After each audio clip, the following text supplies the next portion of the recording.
Hello friends, welcome to I exam B. I am Sushil Tagade, ex manager Reserve Bank of India. और इस video में हम दो issue discuss करेंगे। एक है ईडब्ल्यूएस पे क्या अन्याय हो रहा है, और दूसरा ये है कि जो शिफ्ट है, अलग अलग जो शिफ्ट होती है अलग अलग एग्जाम में, उसमें यहाँ पर क्या इशू हुआ है। और ये आरबीआई ग्रेड बी का फेज़ 1 का एग्ज़ाम हो जाने से पहले ही मैंने दो वीडियो में कम से कम ये बात किया था कि ये बहुत डेंजरस ट्रेंड है, बहुत स्केरी ट्रेंड है, और इसके वजह से बहुत लोगों का करियर बर्बाद हो रहा है और इसके ऊपर कोई आवाज़ नहीं उठा रहा है।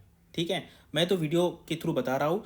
और ऐसे केसेस में, ऐसे सिचुएशन में भाई जो लोग एग्ज़ाम निकाल रहे हैं उनको तो हमें सैल्यूट करना पड़ेगा। बिकॉज आरबीआई में इस बार आपको पता है कि आपको इंडिया में पहले 1000 में आना पड़ेगा, तभी आप एग्ज़ाम निकाल पाएंगे।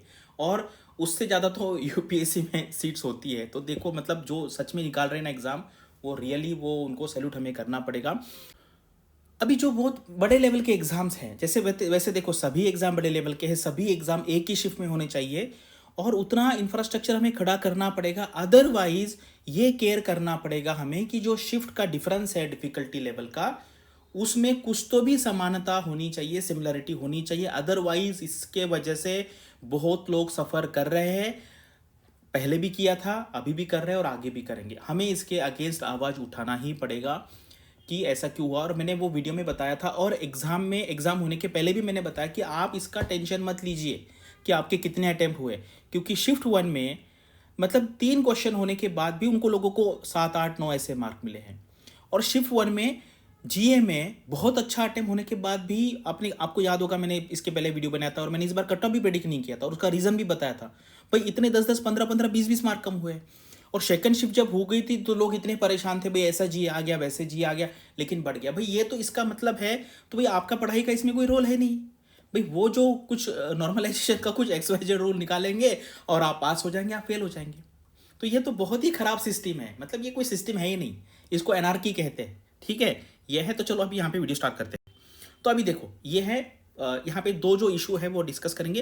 ये नंबर ऑफ वैकेंसीज देख लीजिए। आरबीआई ने क्या किया है कि जितनी सीट्स होती है उसके 15 गुना वो फेज 2 के लिए बुलाता है। जैसे अभी मैंने यहाँ पे नंबर लिखा, जितनी सीट है उसको 15 से मल्टीप्लाई किया, यानी कि जनरल में 405 है, एससी में 150 है, एसटी में 60 है, ओबीसी में 285 है, ईडब्ल्यूएस में 90 है, और ये फिजिकल हैंडीकैप की जो कैटेगरी से ABCD, उसमें भी वो रेशो लागू होता है। अभी ये है क्या होना चाहिए, क्या होना चाहिए और क्या हुआ है, मैं आपको दिखाता हूँ। देखो यहाँ पर कितने लोगों को बुलाया है। यूआर में तो भाई एग्जैक्टली 405 लोगों को बुलाया, 15 टाइम्स।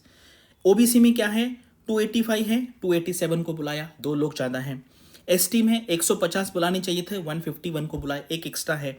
एसटी में 60 की जगह पे 60 बुलाया है।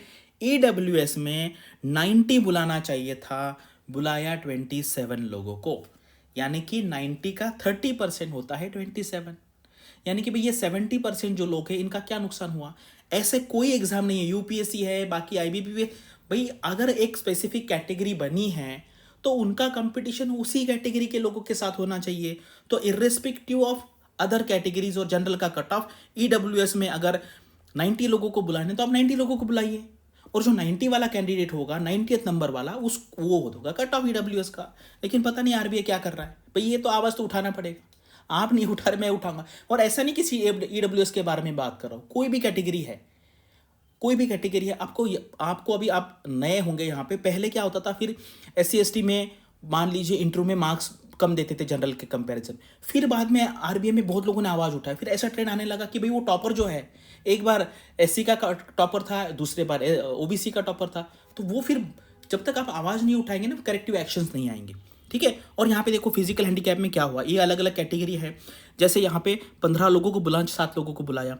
यहाँ पे 120 को बुलाना चाहिए था, 2 लोगों को बुलाया। यहाँ पे 15 है तो 16 लोगों को बुलाया।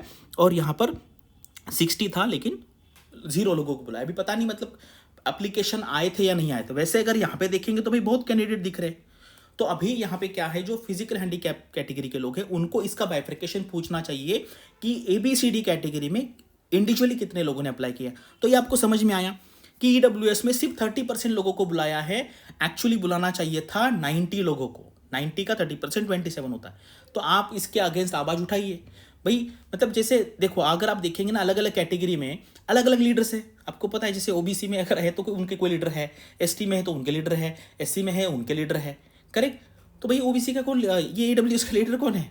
तो आपको किसी को अप्रोच करना पड़ेगा और बोलना पड़ेगा कि सर ये ऐसा अन्याय क्यों हो रहा है। ठीक है, आप कोई ना कोई एमपी है उनको अप्रोच कीजिए और बोलिए, नहीं तो अदरवाइज ये ऐसा ही सिस्टम चलता रहेगा। ठीक है जी, जो भी कैटेगरी पे जो भी अन्याय हो रहा है मैं उसके अगेंस्ट आवाज़ उठाऊंगा। जो मेरे साथ रहेंगे रहेंगे, नहीं रहेंगे नहीं रहेंगे। ठीक है, आप कुछ भी काम करते ना, आपको खुद पे भरोसा रहना चाहिए। खुद के इंटेंशन अगर ऑनेस्ट होंगे, इंटीग्रिटी होगी, तो भाई आपको ना किसी किसी से क्या बोलते हैं, मतलब येस और नो लेने की ज़रूरत नहीं है।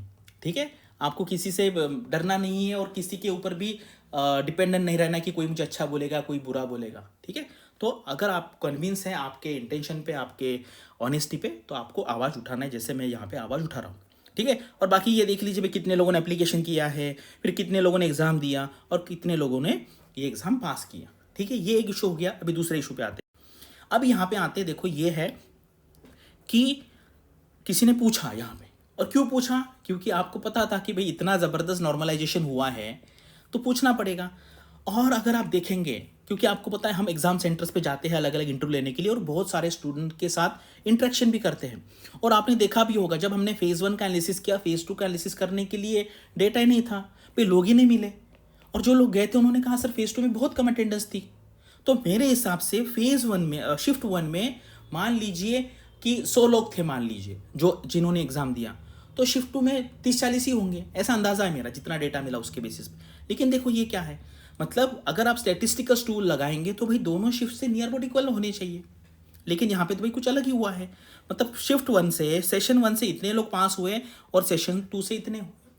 और ये इसलिए हुआ है क्योंकि शिफ्ट 1 में, सेशन 1 में बहुत लोग जीए में फेल हो गए।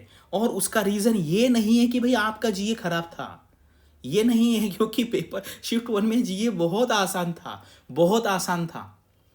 अगर आप रॉ स्कोर करेंगे तो भाई 100% गारंटी है वो जो 20 मार्क है मैक्सिमम लोगों ने क्लियर किया होगा। और क्या हुआ, आप जीए में फेल हो गए। आप में से कितने लोग बताइए मुझे जीए में फेल हो गए। ठीक है, ये ऐसा होना ही नहीं चाहिए। दो अलग अलग शिफ्ट करने का पर्पस क्या है कि आप स्टैटिस्टिकल टूल्स लगाएंगे और उसको बैलेंस करेंगे, डिफिकल्टी लेवल बैलेंस करेंगे। लेकिन ये क्या है, यानी कि ये अगर रेशो करेंगे, ये थोड़ा सा समझने में दिक्कत है। तो अगर 11 लोग सेलेक्ट होते हैं, मान लीजिए इसको सिंप्लीफाई किया, तो 4 लोग होते हैं शिफ्ट 1 से और 7 लोग होते हैं शिफ्ट 2 से। ठीक है, 7 लोग होते हैं। तो बताइए अभी क्या है। लेकिन ना यहाँ पे सुनने के लिए कोई नहीं है, हम कितना भी आवाज़ उठाएंगे। अभी देखो, अभी परसों 3 एग्ज़ाम है एक दिन में, करेक्ट। मतलब हमसे फीस तो ले लेंगे भाई, कम से कम फीस तो वापस करो, गलती उनकी है। आप एग्ज़ाम सेंटर दे रहे हो एक का यहाँ पे, दूसरे का दूसरे जगह पे, अब हम फीस भी नहीं वापस मांग रहे, तो वो चलते रहेंगे। देखो जब तक आवाज़ नहीं उठाएंगे ना, फिर वो उनका क्या कहते हैं, अरोगेंस है, एडामेंसी है, वो चलता रहेगा। ठीक है, तो अभी इसके लिए सोल्यूशन क्या है? सोल्यूशन ये है भाई, आपके जितने कॉन्टैक्ट्स है पीओ में लिखिए, फाइनेंस मिनिस्टर को लिखिए, आपके जो एमपीज़ है, एमएलएज है, उनको बोलिए कि भाई जो जो एग्ज़ाम्स हो रही है वो एक शिफ्ट में लेने का ट्राई करो। ठीक है, यूपीएससी का एग्ज़ाम एक शिफ्ट में होता है, करेक्ट। उसके बाद स्टेट पीसीएस का एग्ज़ाम एक शिफ्ट में होता है। तो आप बोलिए इंफ्रास्ट्रक्चर बढ़ाइए, इतने तो पैसे ले रहे हैं हमसे, और वो ऐसे भी कंडीशन कर रहे हैं कि वहाँ पे इंस्ट्रूमेंट अच्छे नहीं हैं, एग्ज़ाम सेंटर अच्छे से एलोकेट नहीं किया जा रहा है, लोगों को दूर दूर सेंटर दे जा रहा है, और एक टाइम पे 2-2 3-3 एग्ज़ाम हो रहे हैं। तो इस तरीके कैसे चलेगा? तो हमें आवाज़ उठाना पड़ेगा। मैं यहाँ पे आवाज़ उठा रहा हूँ, देखते हैं कुछ इम्पैक्ट आएगा नहीं आएगा। और अभी जो लोग, कुछ बहुत सारे लोगों को पता नहीं होगा भाई, ये जो जनरल कैटेगरी के लिए ईडब्ल्यूएस के जो एज बढ़ाना है, या बाकी सभी कैटेगरी के लिए, मतलब जो कोरोना के टाइम पे हुआ था, भाई मैं इतने एमपी से मिला, फाइनेंस मिनिस्टर के कैबिन में जाके बात किया है। Can you believe? Finance minister के कैबिन में, निर्मला मैडम के कैबिन में जाके उनसे बात किया है, करेक्ट। चीफ इकोनॉमिक एडवाइजर से बात किया, 8-10 मंत्रियों से जाके दिल्ली में बात किया, लेकिन नहीं है रेडी। तो क्या करें हम? अगर नहीं देना चाहते और हम आवाज़ भी नहीं उठाते, तो जो है हमें एक्सेप्ट करना पड़ेगा। और फिर देखो, फिर जैसे यूपीएससी में आपको पता था क्यों हुआ वो, यूपीएससी का एज 30 का 32 क्यों हुआ? अगर आपको पता नहीं होगा तो भाई उस टाइम बिहार में इलेक्शन था, करेक्ट, 14 की बात है। बहुत लोगों ने बहुत रास्ते पे आ गए थे, बहुत सारे, आपको पता है कॉम्पिटिटिव एग्जाम में बिहार के, यूपी के लोगों को काफ़ी ज़्यादा क्रेज़ है। तो भाई उन्होंने वो करवाया, उनसे पॉलिटिशियन से करवाया, वहाँ पर नीतीश कुमार जी थे, सारे पॉलिटिशियन करवाया, और वो परमानेंटली हो गया। हमारे यहाँ पे तो नहीं है। एसएससी के लोग तो भी काफ़ी सारे लड़ते हैं, नीट के लिए कितने लोग लड़े, वैसे कुछ हुआ नहीं उसमें, लेकिन लड़ना तो चाहिए। यहाँ पे बैंकिंग में उतना मुझे नहीं दिखता है, भी लोग एक्सेप्ट कर लेते हैं और चल रहा है वो। ठीक है, तो ये मेरे साइड से था। आपको यहाँ पे कुछ कहना है तो आप कमेंट सेक्शन में कह सकते हैं। Thanks for watching this video and all the best for your studies and upcoming examinations.